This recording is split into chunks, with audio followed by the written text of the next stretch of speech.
I study special education with a minor in health ed. So, here's my story. Growing up, church was a place of judgment shown, but insecurity was not welcomed. Because of this, I grew up believing that my family was living the perfect and ideal Christian life. My family went to a traditional, authoritative church every Sunday where I was baptized and later confirmed. This was not an expectation of my family, but a tradition. My entire family attended this church with my grandpa holding a position of authority. Going into 4th grade, my dad cheated on my mom, resulting in a divorce. This caused our family to be very broken and hurt, which only strayed us further from God and soon from the church due to the fear of being judged. Through the years of my parents' divorce, I felt very lonely and abandoned by God. I was not old enough to realize that he wasn't doing it out of punishment, so I struggled finding the reason why it would happen to me. Why would God pick to ruin my family? Entering high school, my world was shook. God abandoned me again. He took the one thing I cherished and trusted the most, the one thing that never left me or lied to me. At this time, all that ran through my head was, God just let my best friend take his own life. This happened without giving me any warning or chance to stop it. I was left feeling guilty, alone, and abandoned by my own best friend. I didn't deserve for God to take my best friend. Again, I wasn't doing anything wrong. I fell into depression after trying to fix my feelings instead of letting my family and God in.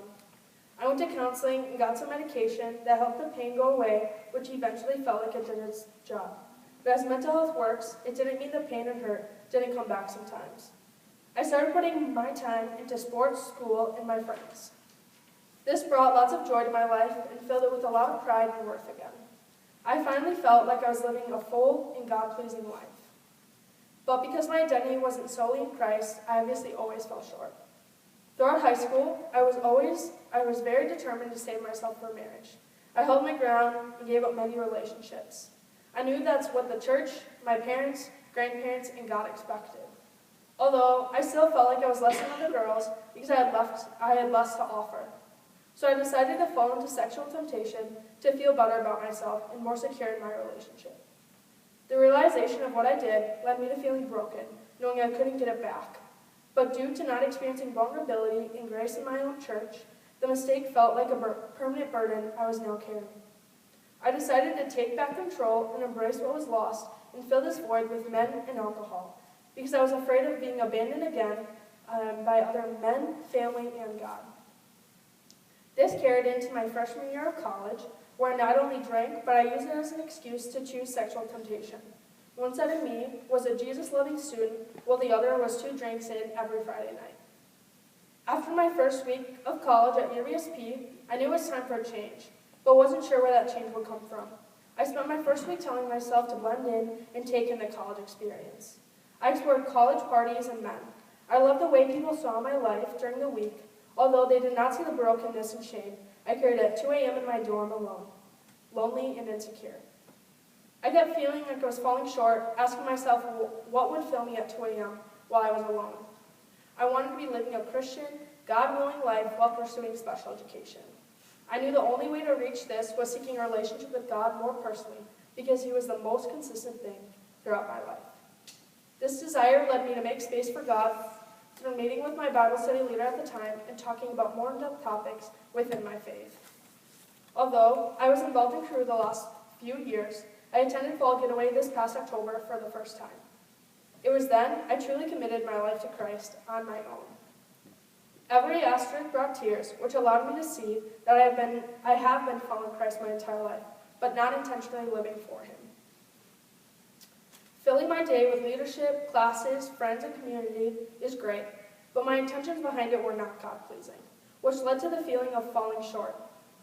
Realizing this has caused me to become more intentional with making friends within this community, and attend events for my own relationship with God, not just to be seen and lead. Along with community, God has redeemed my view of men, and I have desired to have a pure relationship with my boyfriend, resulting in God being in the middle. Through community and my experiences, I have been able to see God work through me and other people and lead them to Christ. It has brought me to many places like the Dominican Republic, where I did an orphan care summer mission my freshman year. Along with leading and Hanson the past 2 years, discipling, and attending Fall Getaway.